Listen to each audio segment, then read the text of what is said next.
ഓം ശ്രീ സായിരാം. സായി മാതാപിത ബന്ധുസഖ എന്ന ഗ്രന്ഥപാരായണം തുടരുന്നു. ഭഗവാൻ അനന്തപുരിയിൽ 1957 ജൂലൈ മുതൽ ഭർത്തൃപിതാവ് ശ്രീ കൃഷ്ണസ്വാമി അയ്യങ്കാർ, അന്നത്തെ ഗവർണർ ശ്രീ രാമകൃഷ്ണറാവുവിൻ്റെ മകനും പേരക്കുട്ടികൾക്കും ട്യൂഷൻ എടുക്കുന്നതിനായി രാജ് ഭവനിൽ പോവുക പതിവായിരുന്നു. ഗവർണറുടെ രണ്ടാമത്തെ പത്നി ശ്രീമതി അനന്തലക്ഷ്മിക്ക് ഒരു മകനുണ്ട്, 4 വയസ്സ്, ബാബു എന്നു പേർ. ആ കുട്ടിക്ക് കൂടെ കൂടെ തലവേദന വരും, പോരെങ്കിൽ അൾസസിന്റെ അസുഖവും. അവർക്കൊരു മകളുമുണ്ട്, കൃഷ്ണ. ഭർത്തൃപിതാവ് അവർക്ക് വിഭൂതി കൊടുക്കുമായിരുന്നു. ചില വ്യാഴാഴ്ചകളിൽ അവർ ഭജനയിൽ പങ്കെടുക്കാനായി ഞങ്ങളുടെ വീട്ടിൽ വരും. ചിലപ്പോൾ രാജ്ഭവനിൽ നിന്ന് വാൻ അയക്കും. ഞങ്ങൾ അവിടെ ചെന്ന് ഭജന നടത്തും. അങ്ങനെ അവർക്ക് ഭഗവാനോടുള്ള ഭക്തി തീവ്രമായി. ഭഗവാന്റെ രാജ്ഭവൻ സന്ദർശനം. ഒരു ദിവസം ഗവർണർ ഭർത്തൃപിതാവിനോട് ചോദിച്ചു, നമ്മൾ ക്ഷണിച്ചാൽ ഭഗവാൻ ഇനിയും തിരുവനന്തപുരത്ത് വരുമോ?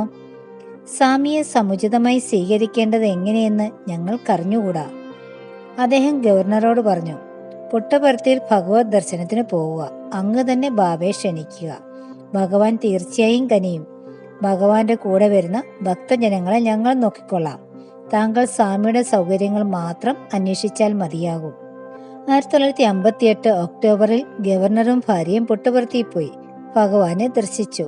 അവർ പ്രാർത്ഥിച്ചു, തിരുവനന്തപുരത്തേക്ക് വരണമേ. ഭഗവാൻ സമ്മതിച്ചു. 1958 ഡിസംബറിൽ വൈകുണ്ഠ ഏകാദശിയുടെ തലേ ദിവസം ഭഗവാൻ തിരുവനന്തപുരത്ത് വന്നു. അക്കാലങ്ങളിൽ ഭക്തജനങ്ങൾ 10-15 കാറുകളിൽ ഭഗവാനെ അനുഗമിക്കുമായിരുന്നു. സ്വാമി തന്റെ മാതാവ് ഈശ്വരാംബയും കൂട്ടിക്കൊണ്ടു വന്നിരുന്നു. ഈശ്വരാംബയ്ക്ക് ശ്രീ പത്മനാഭ സ്വാമി ക്ഷേത്രത്തിൽ തൊഴാൻ വലിയ ആഗ്രഹമായിരുന്നു. സ്വാമി ബാംഗ്ലൂരിൽ നിന്ന് ആലുവ വഴിയാണ് വന്നത്. എന്റെ ഭർത്താവ് തനിയാണ് സ്വാമിയെ സ്വീകരിക്കാൻ ആലുവയ്ക്ക് പോയത്. സ്വാമി ആലുവയിലെത്തിയപ്പോൾ രാത്രി 1 മണിയായി. ലഗേജ് ഒരു ബോട്ടിൽ കയറ്റി സ്വാമിയും കയറി. ഭർത്താവ് എല്ലാം ചിട്ടയോടെ ക്രമമായി ചെയ്തിരുന്നു.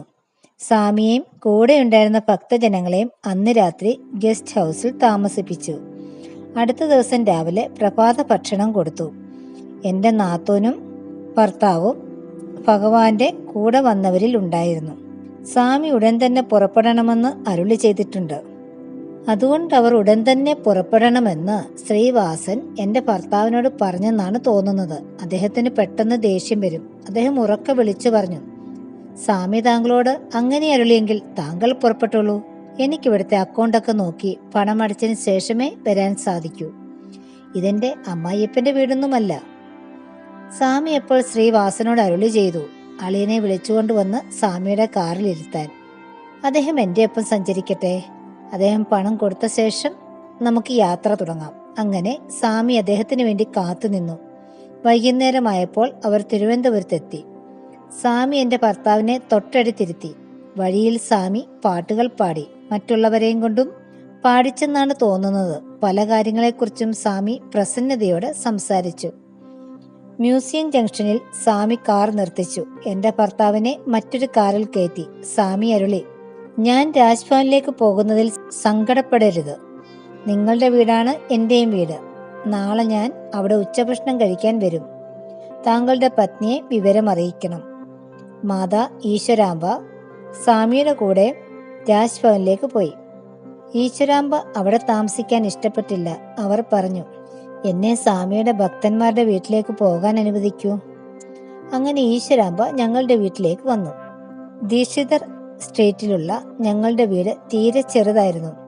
അതുകൊണ്ട് ഞങ്ങളുടെ സുഹൃത്തുക്കൾ ശ്രീമതി അംബുജത്തിൻ്റെയും ശ്രീ ഹരിഹരയ്യയുടെയും വലിയ വസതിയിൽ ഏതാണ്ട് 50ഓളം ഭക്തർക്ക് താമസം ഏർപ്പാടാക്കി.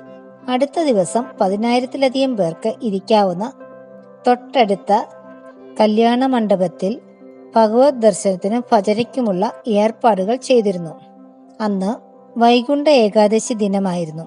ഭജന സമയത്ത് സ്വാമി എല്ലാവർക്കും ദർശനം നൽകി, നമസ്കരിക്കാൻ അനുവദിക്കുകയും ചെയ്തു. അതിനുശേഷം സ്വാമി അരുളിയതുപോലെ കൃത്യം 12 മണിക്ക് ഞങ്ങളുടെ വീട്ടിൽ കാറിൽ വന്നിറങ്ങി. അന്ന് ആരും വാതിക്കൽ കൂടി നിൽപ്പില്ലായിരുന്നു. സ്വാമി പെട്ടെന്ന് വീടിനുള്ളിലേക്ക് കയറി. ഞാൻ പൂമാലയും ആരതിക്കുള്ള സാധനങ്ങളും ഒരു തട്ടത്തിൽ ഒരുക്കി വെച്ചിട്ടുണ്ടായിരുന്നു. പൂമാല ഭർത്തൃപിതാവിൻ്റെ കയ്യിൽ കൊടുത്തിട്ട് സ്വാമിയെ അണിയിക്കാൻ ഞാൻ പറഞ്ഞു. ഭർത്തൃ മാതാവും ഞാനും മഞ്ഞൾ വെള്ളവും ദീപവും കൊണ്ട് ആരതി അർപ്പിച്ച് സ്വാമിയെ വീട്ടിലേക്ക് സ്വാഗതം ചെയ്തു. സ്വാമി പൂജാമുറിയിൽ കയറിയിട്ടരളി, ആരതി എടുക്കൂ. നാത്തൂൻ കർപ്പൂരത്തട്ടമെടുത്ത് ആരതി എടുക്കാൻ തുനിഞ്ഞപ്പോൾ സ്വാമി അരുളി, തട്ടം താഴെ വയ്ക്കുക. ഈ വീട്ടിൽ നിങ്ങൾക്ക് ഒരവകാശവുമില്ല. നിങ്ങളുടെ വീട്ടിൽ മാത്രമേ നിങ്ങൾക്ക് അവകാശമുള്ളൂ. നിങ്ങളുടെ സഹോദരൻ്റെ ഭാര്യയ്ക്ക് കൊടുക്കൂ, അല്ലെങ്കിൽ അമ്മയുടെ കയ്യിൽ കൊടുക്കൂ. പിന്നെ ഞാൻ തന്നെയാണ് ആരതി എടുത്തത്. അന്ന് രാവിലെ ഞങ്ങൾ ഈശ്വരാംബയെ പത്മനാഭസ്വാമി ക്ഷേത്രത്തിൽ ദർശനത്തിന് കൊണ്ടുപോയിരുന്നു. ഈശ്വരാംബയ്ക്ക് വലിയ സന്തോഷമായി.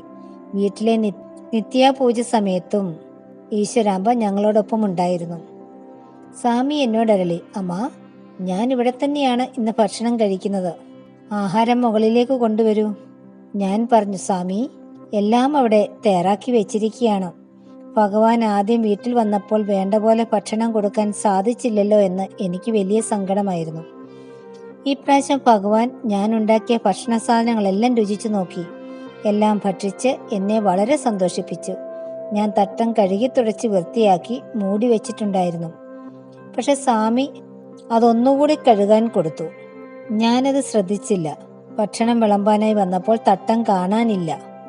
ഞാൻ സ്വാമിയോട് ചോദിച്ചു, സ്വാമി, ഞാനിവിടെ വെച്ചിരുന്ന തട്ടം എവിടെ? ഞാനത് കഴുകി വൃത്തിയാക്കി വെച്ചിരിക്കുകയായിരുന്നു, ഇപ്പോൾ കാണുന്നില്ല. ഭഗവാൻ ചിരിച്ചുകൊണ്ടരുളി, ഞാനത് കഴുകിക്കൊണ്ടുവരാൻ കൊടുത്തയച്ചു. ഞാൻ ചോദിച്ചു, അതെന്തിനാ സ്വാമി?